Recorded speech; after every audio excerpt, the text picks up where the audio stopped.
최상병 일주기가 이제 딱 됐습니다. 네, 그래서 어저께 이제 우리가 늘 실명을 깠던 공익제보자 김규환 변호사가 본격적으로 이제 언론에 얼굴을 드러내고 자신의 얘기를 시작을 했어요. 먼저 뉴스를 보고 관련한 얘기 이어가도록 하겠습니다. 네, 김규환 변호사가 어제 JTBC 뉴스룸에 출연했는데요. 김규환 변호사는 이종호가 도이치모터스 주가 조작 사건의 공범으로 김건희와의 친분을 의심하지 않았고 이에 대한 여러 정황을 확인했다고 말했습니다. 특히 모임에서 이종호가 윤석열과 김건희 중매를 섰다고 말했고 김건희의 활동 상황이나 수행원들의 실명까지 거론하며 얘기를 했다고 합니다. 이렇게 되면 이종호는 김건희가 힘을 받았을 때가 아니라 김건희가 일반미 하고 있을 때부터 르네상스하고 친했다. 이런 거거든요. 근데 결혼은 도대체 누가 시킨 거예요? 조나복이 시켰어? 뭐 이종호가 시켰어? 아니면 무슨 스님이 소개를 시켰어? 누구야? 아니요. 그렇게 생각하면 안 돼. 어? 다 시킨 거예요. 뭔 말이에요? 그 모든 사람들이 다 원했던 거죠. 둘이 결혼하기를? 왜? 세기의 결혼이야. 그러니까 모든 사람의 간절한 어떤 염원을 담아서 그 두 사람의 결혼이 이루어진 거죠. 왜 그랬을까요? 나는 책임지기 싫기 때문에. 뭔 뜻인지 아시죠? 예. 뭐 잘 생각해 보시면 아실 거예요. 예. 구체적으로 좀 설명을 드리자면, 내가 수없이 이제 어떤 여인이 있는데, 수없이 많은 남자친구들이 있었어. 근데, 괜히 찜찜한 거야. 얘가 결혼을 안 하고 있는 게. 아, 왜? 아니, 어느 순간에 내가 갑자기 커밍아웃을 하면 걔 힘들어지잖아. 근데 무슨 어떤 모질이가 얘랑 결혼을 하겠대. 그런데 그럼 믿어줘야죠. 여기 있는 남자들이 다 지금 얘 때문에 찜찜해하고 있는데 누가 나서갖고 하겠대. 그럼 다 어떻게 하죠? 잘했다. 니네 청생연분이다. 니네 잘 살 거야. 그러면서 확 몰아준단 말이죠. 이 분위기였던 거지 당시에. 여기 리케이님이 폭탄 처리반이라고. 그렇지. 요즘 말하는 퐁퐁남이 그때 이미 원조가 있었던 거야. 뭐 한동훈부터 시작해서 거기 왔다 갔다 했던 수없이 많은 왔다 갔다 했다? 어디에 왔다 갔다 했다? 그 르네상스에 술 먹으러 왔던 그 수많은 아이들이 아이고야. 양재택 세대부터 한동훈 세대까지면 그진 한 20살 세대예요. 여기 있는 그 많은 검사들과 거기를 왔다 갔다 했던 사람들이 다 찜찜해 하다가 윤석열이랑 결혼을 한다. 그러니까 어이구 꼭 하라고. 이게 김건희가 그랬잖아. 자기는 안 한다 꼭 안 한다 그랬는데 주변에 있는 사람들이 스님부터 시작해갖고 막 검찰 오빠부터 시작해서 증권 조작하는 사채 아저씨들까지 옛날에 다 나랑 친했던 아저씨들이 다 걔랑 결혼하라 그런 거야. 왜? 폭탄을 처리해야 되니까. 잠깐만, 그때 명신이 나이가 몇 살이지? 그때 이제 첫 결혼 한 20년 전 아니에요? 22년 전. 아니지. 그거 이제 처음 만날 때가 그런 거고. 2011년이에요. 12년이에요. 2012년. 2012년일 거예요. 그럼 40살이잖아요. 퇴물이네요. 아니, 내가 얘기했잖아.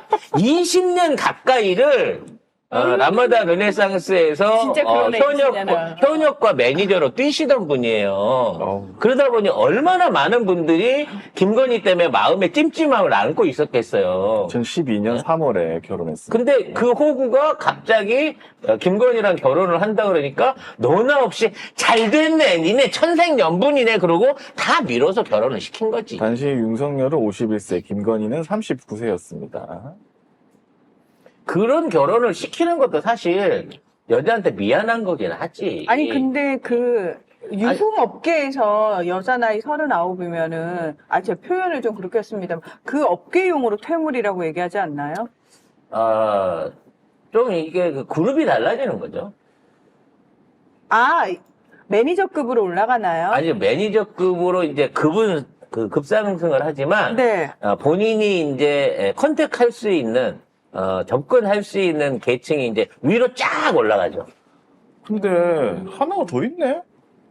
외가 어른 소개로 김건희를 만났대요. 외가 또 김건희. 외가 쪽에 그 종교계 큰 분 계시잖아요. 남녀 허락. 그 강원도에 네. 신당 차리고 계시고. 그러니까 이거는 종교계에서부터 검찰계, 언론계, 부동산계, 사채업계까지 전부 다 김건희의 결혼을 간절히 그 당시 바라던 분위기가 있었다는 거죠. 결혼설이 4가지인데 4가지 다. 4가지가 다 맞다.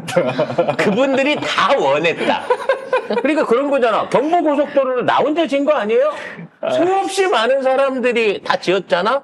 거기 투입된 회사나 뭐 일했던 사람이 한두 명이겠어? 근데 그런 사람들한테 물어봐. 뭐라 그러나? 자기가 경부고속도로 지었다 그래요. 알겠습니다. 똑같은 거지. 네. 그래. 송작가 TV, 오늘의 송작가 TV는 내가 만들었지. 그렇지. 늘 얘기하고 다니잖아요. 맞아요. 심지어는 니들도 다 니들이 키웠다고 하고 다니는 아유, 우리는 거죠. 그런 얘기 안 해요. 예, 우리는 송작가 TV에 출연한다는 얘기를 안 해요. 네. 갑자기 심지어 여기서랑은 다르게 분장하고 출연하는 뽀로로 안경 쓰고 동일 인물이지 뭐. 야 양아치야 왜 여기서는 안 쓰고 거기 뽀로로 안경을 쓰고 출연을 해. 사람들이 예? 동일 인물인지 모르더라고. 일단 얘기하다 좀 튀었는데 김기현 변호사의 이제 등장은 이제 본격적으로 이분의 증언에 대한 검증의 시기가 시작됐다고 봐야 됩니다. 그 되자마자 제가 얘기했던 것처럼 권성동이 사람도 안 틀리잖아.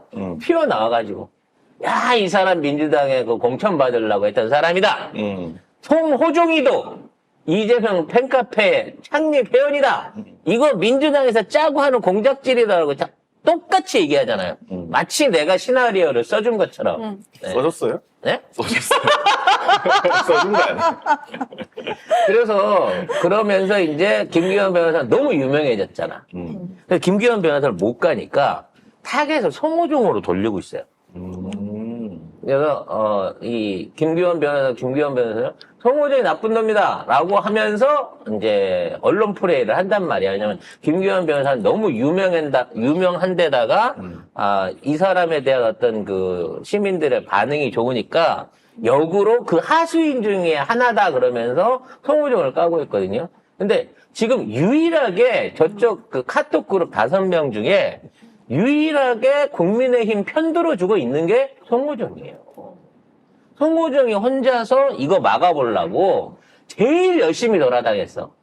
이정호도 이미 변질해서 이정호도 지 살라고 나 김건희가 VIP라고 얘기한 거 맞은데 나 그렇게 친한 사이는 아니야. 근데 결혼도 시켜줬는데 왜 친한 사이가 아니야? 아니지. 근데 나를 그렇게 꼭 때려잡겠다면 내가 뭘 더 알고 있는지 얘기할 수 있는 정도는 있지. 이러고 나가고 있는 거예요. 그래서 지금 이 사건에 대한 어떤 이 사건에 대해서 뒷수습을 설거지를 하고 있는 데서 제일 열심히 하고 있는 게 송호종인데 이 송호종을 갖다가 권성동이 까게 되면 송호종이 변심하게 됐을 때는 이종호보다 훨씬 위험한 증언이 나올 수 있습니다.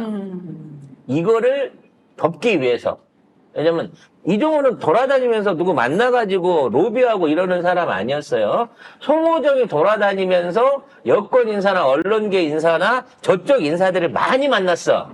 권성동은 그걸 모르는 모양인데 송호정이 만나서 로비했던 사람들이 다 니네 측근이란 말이야. 근데 지금 송호정을 뭐라고 까면 내가 이러이러해갖고 이렇게 청탁을 넣었다라고 역으로 니들이 쳐맞을 수가 있어요.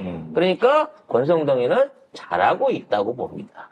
그리고 지금 김기현 변호사가 공수처 자체가 지금 수사 외압에 시달리고 있다. 방해가 있는 것 같다. 이렇게 얘기를 했거든요. 그러면은 지금 공수처가 과연 제대로 돌아갈 수 있는 것인가, 앞으로도. 그게 문제입니다, 지금. 따라서 공수처 입장에서도 그동안 수사나 어떤 진행을 더 이상 할 수 없다라고 자꾸 외압설을 흘리는 이유가 빨리빨리 특검으로 오라는 거야. 특검으로 와서 조지라는 거지. 그리고 지금 공수처 안에서 흘러나오는 얘기들이 대부분 JTBC를 통해가지고 내용들이 다 나오고 있잖아요. 심지어 그 안에 이종호 변호사들이 있다라고 하는 얘기도 사실은 그 안에서 흘러나오지 않으면 모르는 거거든. 누가 어떤 수사관이 누가 만났는지 말 안 하면 어떻게 하냐고. 근데 이런 것들이 흘러나오고 있는 거 보면 특히 JTBC가 단독으로 처음으로 김기현 변호사를 만나서 인터뷰를 하는 걸 보면 이게 옛날에 태블릿 PC나 안희정 사건 때 또는 그다음에 고발사주 사건 때랑 매우 비슷한 어떤 그 언론의 흐름의 패턴이 보여져요. 그러니까 김기현 변호사한테 송 작가님이 나한테 와라. 내가 JTBC 아니 온다 그럴까봐 내가 전화도 안 받아. 전화 왔어요? 어? 아니 그 전화를 연결을 해준다고는 했지 내가. 그래서 하지마. 근데 잠깐만요. 우리한테 오시면 안 돼라고 말렸지. 근데 저는 의심스러운 게 왜 앞선 그 사건의 데자뷰처럼 JTBC냐는 거예요. Why? 왜냐면- MBC도 있는데 Why JTBC? MBC도 뒤에 가긴 나갔는데 했는데 예. JTBC를 먼저 갔지. 그러니까 Why? 앞번의 경우 고발 사주라든지 특히나 안희정 씨 그 비서 사건이라든지 요런 때 보면 그때 JTBC가 이거를 많이 줬다라고 하는 그 찌라시가 있었습니다. 그 증언을 제보하는데 김기현 변호사는 그건 아닐 것 같고 지금 JTBC가 이 사건에 대한 헤게모니를 주려고 하는 뚜렷한 의도가 보여요. 이건 오래전부터 제가 드리던 말씀인데 자, 지금 있는 사건이 특검으로 넘어가서 탈탈 털리기 전 국민 여론이 어느 쪽으로 조성이 되느냐가 굉장히 중요합니다. 그러니까 이거는 무조건 밝혀야 된다라고 가는 쪽이 있을 수 있고 아 이거는 정치 공작이다라고 하는 쪽으로 이 내용을 틀 수 있는 언론의 그 방향성이 있단 말이에요. 근데 이 특검에 관해서는 JTBC가 이 방향키를 다 쥐고 있는 거죠. 그래서 정말 JTBC가 이거를 태블릿 PC처럼 다룬다고 하면 이 정권은 끝입니다. 당연히 탄핵소추와 그 다음에 국민들의 진상조사 요구가 높아질 수 있어요. 근데 지난번에 그 고발사주 사건처럼 가버리면 중간에 무슨 박지원하고 뭐 아는 관계다 먼저 만났다 이걸로 묻혀가지고 민주당하고 연루 있는 거 아니야 뭐 이런 의혹을 해서 그냥 유야무야되고 더 이상 증언 안 나오고 끝나버렸잖아. 그때 고발사주 했었던 저기도 그 단계의 직전에 있다고 보시면 될 것 같아요. 근데 저는 이번만큼은 JTBC가 요걸 끝까지 밀어붙여가지고 특검 쪽으로 가야 된다라고 나설 것 같고요. 현재 방향성을 보면.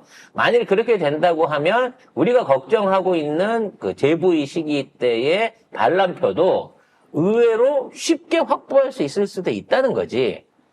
근데 이제 여기서 또 극적으로 JTBC가 윤석열 정부와 김건희하고 어떤 형태든지 합의를 봐가지고 뭔가 큰 이권을 가지고 이 부분을 처리를 한다고 하면 이건 역시도 다음 단계에서 유야무야 묻힐 수 있다는 거죠. 지금부터 우리가 김기현 증인의 지금 김기현 변호사의 얘기를 잘 들을 수 있는 채널을 가지는 게 굉장히 중요합니다.